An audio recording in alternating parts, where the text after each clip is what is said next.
नमस्कार मित्रों, नवरात्र पर्व की हार्दिक मंगल कामनाएँ आप लोगों को। जैसा कि सभी लोग जानते हैं, शारदीय नवरात्र का पर्व प्रारंभ हो जाएगा कल से। कल दिनांक 3 अक्टूबर 2024 और बृहस्पतिवार है, हस्त नक्षत्र से युक्त है, बहुत ही अच्छा शुभ दिन है। और इस दिन नवरात्रि का जो घट स्थापना है, कैसे करना है, इस पर बात करेंगे। मैं हूँ बागेश्वर से डॉक्टर रमेश कांडपाल। हमारे चैनल में जो मित्र नए आए हैं, चैनल को लाइक, शेयर, सब्सक्राइब करना न भूलें, जिससे हमारा हिंदू संस्कृति का चैनल जो है घर-घर तक पहुँच सके।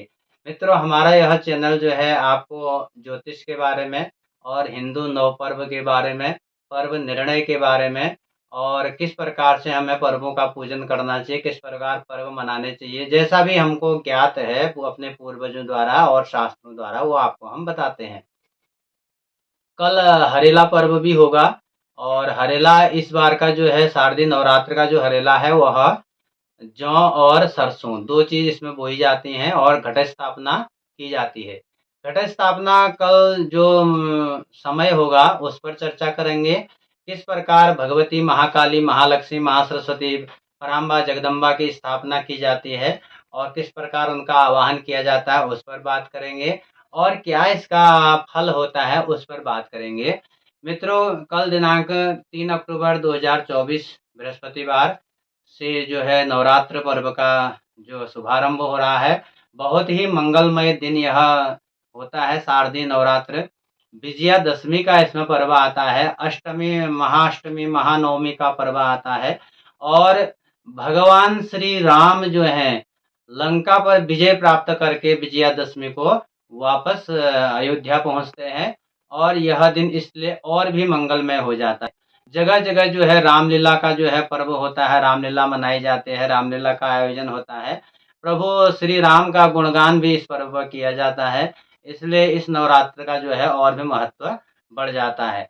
हरेला पर्व इस पर आता है और हरेला हमारा हरियाली से प्राकृतिक संरक्षण, पर्यावरण संरक्षण, प्रकृति से प्रेम, प्रकृति का महत्व और कैसा भी हमारा जो अनाज होता है उसको हम किस प्रकार हमें उसका संरक्षण करना चाहिए, उस पर भी यह हरेला पर्व हमें जो है एक संदेश देता है कि किस प्रकार हमें कार्य करना चाहिए।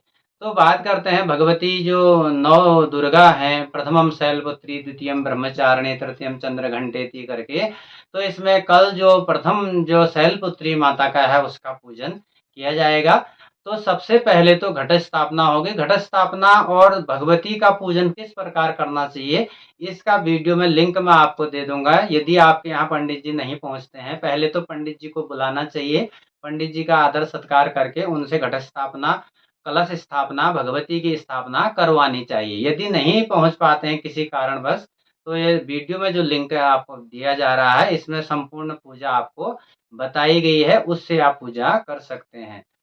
तो कल जो कलश स्थापना है, कल ब्रह्म मुहूर्त से लेकर के कल आप दिन तक जो है कलश स्थापना कर सकते हैं, घट स्थापना कर सकते हैं। बहुत अच्छा शुभ मुहूर्त है, कोई बाध्यता नहीं है समय की कि इतने बजे से इतने तक ही कलश स्थापना करनी है, ऐसी बाध्यता नहीं है। दिन भर आप कभी भी कलश स्थापना कर सकते हैं। सबसे पहले आप जो है अपना नित्य जो भगवान का पूजन करते हैं, देवता स्नान करते हैं और पंचामृत से स्नान जो कराते हैं भगवान को वो कराएँगे। गणेश जी का पूजन करेंगे और अपना प्रधान दिया जो है, अखंड दीप इसमें जलाया जाता है भगवती के प्रीत्यर्थ और उस अखंड दीप का पूजन होता है, गणेश जी का पूजन होता है। उसके बाद षोडश मातरों का पूजन, पितरों का पूजन और कलश पूजन और नवग्रहों का पूजन। तत्पश्चात जो है प्रधान देवता का पूजन, भगवती पराम्बा जगदम्बा का पूजन होगा और भगवती का पूजन और भगवती का अष्टोत्तर शतनाम नामार्चन, अष्टोत्तर शतनामावली से अर्चन किया जाएगा और भगवती का संपूर्ण श्रृंगार कल करना चाहिए। जिस प्रकार आप लोग आपकी जो फैमिली में माता है, चाहे विवाहित बहनें हैं और आपकी अर्धांगिनी हैं, तो जो भी माताएँ-बहनें अपने लिए श्रृंगार करते हैं, वो भगवती के प्रीत्यर्थ वो श्रृंगार संपूर्ण भगवती के प्रीत्यर्थ लगाना चाहिए। और इससे जो है भगवती पराम्बा जो है प्रसन्न हो जाती है।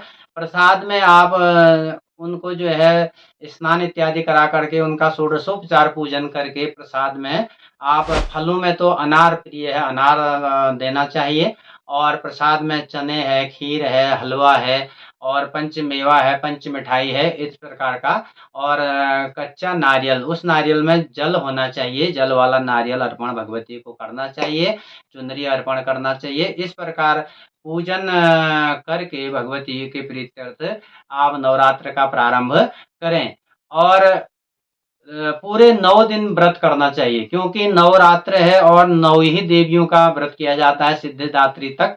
तो 9 दिन व्रत करके आप उसके बाद दशमी के दिन कलश विसर्जन करना चाहिए और अपना व्रत विसर्जन करना चाहिए। कन्या पूजन के संबंध में मैंने पिछली बार भी आपको बताया था, कन्या पूजन आप जो है यदि आपकी असमर्थता है तो पंचमी भी हो सकता है, अष्टमी भी हो सकता है, दशमी भी हो सकता है और चतुर्दशी भी हो सकता है, पूर्णमासी को भी कन्या पूजन किया जा सकता है। कन्या पूजन में 10 वर्ष से नीचे की जो बालिकाएँ होती हैं, उनका पूजन किया जाता है और उनको जो है बहुत अच्छा आप खाद्य सामग्री घर में बनाया हुआ उनको देना चाहिए। बाज़ार के कुरकुरे इत्यादि, चिप्स इत्यादि उनको नहीं देने चाहिए क्योंकि उसमें तामसिक भोजन होता है, इसलिए वह नहीं खाना चाहिए नवरात्रि में, नहीं कन्याओं को देना चाहिए। घर में चने बनाइए, खीर बनाइए, हलवा बनाइए, वह आपको बालिकाओं को देना चाहिए। और भगवती के निमित्त हरेला का जो प्रयोजन है, कुछ लोग अष्टमी को काटते हैं और जो बड़े-बड़े मंदिरों में जो अनुष्ठान होते हैं बड़े, वहाँ पर अष्टमी को मंदिरों में चढ़ाने का विधान है, लेकिन घर में जो हरेला बोया जाता है मित्रों, वह दशमी को ही उसको काटने का विधान है, दशमी को ही चढ़ाना चाहिए। अब कुछ लोग इसमें ये कहते हैं कि हम तो अष्टमी पूजते हैं, तो हम अष्टमी को क्या करें? तो आपके पूर्वजों ने जो उसमें परंपरा चलाई है, रीति चलाई है, उसको उसके हिसाब से करना चाहिए। लेकिन जो शास्त्र सम्मत है, उसमें आप दशमी को ही हरेला काट करके भगवान को चढ़ाना चाहिए और स्वयं धारण करना चाहिए। तो भगवती का जब पूजन हो जाता है इसमें, षोडशोपचार पूजन हो जाता है, अष्टोत्तर पूजन हो जाता है और भगवती के निमित्त संपूर्ण पूजन जब हो जाता है, तो घी की बत्तियों की जो पंच आरती करनी चाहिए, 5 बत्तियों से घी की आरती करनी चाहिए। आरती तो हमेशा घी की ही करनी चाहिए, उससे भगवती जो है बड़ी प्रसन्न हो जाती है और उसके बाद यदि आप जो हैं सप्तशती, दुर्गा सप्तशती का पाठ करवाना चाहते हैं तो पंडित जी लोगों से करवाना चाहिए। 9 दिन तक नवाव्रत भी करा सकते हैं अथवा 1-1, 2-2 पाठ भी आप करा करा सकते हैं। और रही बात आप स्वयं यदि सप्तशती का पाठ करते हैं, तो उसमें हिंदी में भी आप पढ़ सकते हैं। लेकिन ध्यान ये रखना है कि चरित्र आधा नहीं करना चाहिए। प्रथम चरित्र, मध्यम चरित्र, उत्तम चरित्र करके 3 चरित्र उसमें भगवती के हैं। तो प्रथम चरित्र यदि कर रहे हैं तो प्रथम चरित्र को पूरा पढ़ना चाहिए। मध्यम चरित्र कर रहे हैं तो मध्यम चरित्र को पूरा करना चाहिए। उत्तम चरित्र कर रहे हैं तो उत्तम चरित्र को पूरा करना चाहिए। इनको बीच में स्खलन, टूटना इनको नहीं करना चाहिए, मतलब आधा नहीं करना है।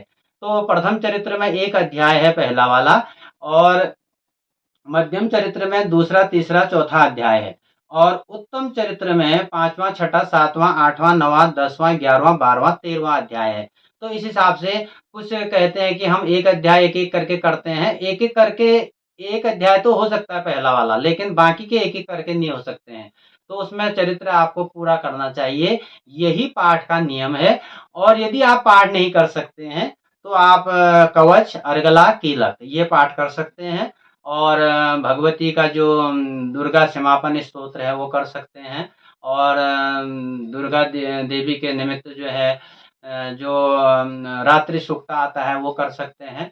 तो इस प्रकार भगवती जो होती है बड़ी प्रसन्न होती है, माँ है, जगदम्बा है, सभी को प्रसन्न करती है और अपने बच्चों को साक्षात रूप से फल देती है, अच्छा करती है, मनोकामना पूर्ण करती है। शारदीय नवरात्र जो है शरद ऋतु ये प्रारंभ हुई है, शरद ऋतु में शारदीय नवरात्र आती हैं और आश्विन माह है, अभी जो है आज अमावस्या का पितृ विसर्जनीय अमावस्या है, तो आज पितरों का जो है विसर्जन हो गया। पितरों को के निमित्त हमने जो है 16 दिन 16 श्राद्ध जो है पितरों के निमित्त तर्पण किया, गगरास दिया और पितरों को पूजा करने के पश्चात देव पूजन प्रारंभ हो गया। देखिए, बड़ा ही हमारा ये वैज्ञानिक है, हमारा जो शास्त्र है, हमारे जो ऋषि मुनियों ने जो कार्य किया है, पहले हमारे पितरों का पूजन किया, उसके बाद अब देव पूजन प्रारंभ हो गया। पितरों की प्रसन्नता हो गई, पितरों की प्रसन्नता के पश्चात अब देवताओं की प्रसन्नता के निमित्त यह शारदीय जो है नवरात्र प्रारंभ हुई हैं और 16 दिन का वह पर्व है, वह व्यतीत होने के पश्चात ये 9-10 दिन का जो है यह पर्व नवरात्र का आता है। इसलिए इस नवरात्र का जो है विधिवत आपने नवरात्रि का नौ जिसका ही नाम ही है नवरात्र, 9 दिन व्रत करना चाहिए और उसके बाद 10वें दिन विसर्जन करके भगवती प्रारंबा के निमित्त जो है व्रत करने के पश्चात हमें जो हमारी जो मनोकामना है वह पूर्ण अवश्य होती है। तो इसमें व्रत करने का जो विधान क्या है, पहले दिन सात्विक भोजन करना चाहिए और व्रत के दिन भी हमें जो है सात्विकता से रहना चाहिए और एक टाइम दिन में फलाहार, एक टाइम फलाहार लेना चाहिए। शाम को आप जो है पूरी इत्यादि जो अभी आप पकवान बनाते हैं वो खा सकते हैं और सात्विक रहना है, झूठ नहीं बोलना है, सत्यता का आचरण करना है, पवित्र रहना है, मन, वाणी, कर्म से समान रहना है। ये व्रत के नियम है। काम, क्रोध, लोभ, मोह, मत्सर ये नहीं आने चाहिए और व्रत भंग नहीं होना चाहिए, क्रोध नहीं आना चाहिए, तो व्रत हमारा अच्छा माना जाता है, अखंड माना जाता है और इस व्रत के करने का जो फल है, भगवती कहती है कि सर्वा बाधा विनिर्मुक्तो धन धान्य सुतान्वितः मनुष्यो मत प्रसादेन भविष्यति न संशयः। जब भगवती धन भी देती है, पुत्र भी देती है, पौत्र भी देती है, धन धान्य देती है, सभी बाधाओं को दूर कर देती है, तो इससे बढ़कर क्या चाहिए? तो भगवती कहती है कि भविष्यति न संशयः, मेरे शरणागत जो हो जाता है और मेरी शरण में जो आता है, मेरे निमित्त जो व्रत कर देता है, ऐं ह्रीं क्लीं चामुंडायै विच्चे नमः, इस मंत्र का जाप निरंतर करना चाहिए। मन में स्मरण हमेशा यही करना चाहिए कि भगवती के निमित्त हम जो प्रार्थना कर रहे हैं, इसलिए भगवती पराम्बा अपने बच्चों को जो है सुख, समृद्धि, धन धान्य से युक्त कर देती है। कोई अपने शरीर के सुखों के लिए व्रत करता है, कोई अपने परिवार के सुखों के लिए व्रत करता है और कोई जो है अपने धन धान्य के लिए व्रत करता है। कोई रोग नाश हो जाए, या हमको जो है आरोग्यता प्राप्त हो जाए, इसलिए व्रत करता है। जो भी निमित्त व्रत का होता है भगवती पूरा करती है, इसलिए नवरात्र में यह व्रत करना चाहिए। भगवती उनकी मनोकामना अवश्य पूर्ण करती है और इन्हीं शब्दों के साथ सभी मित्रों को, हमारे जितने भी मित्र हैं, शुभचिंतक हैं, उनको भगवती पराम्बा की जो है नवरात्र की जो है मंगल कामनाएँ और भगवती आपका मंगल करें, सबका सुख करें, सबका आनंद करें, सबका भला करें। धन्यवाद, नमस्कार।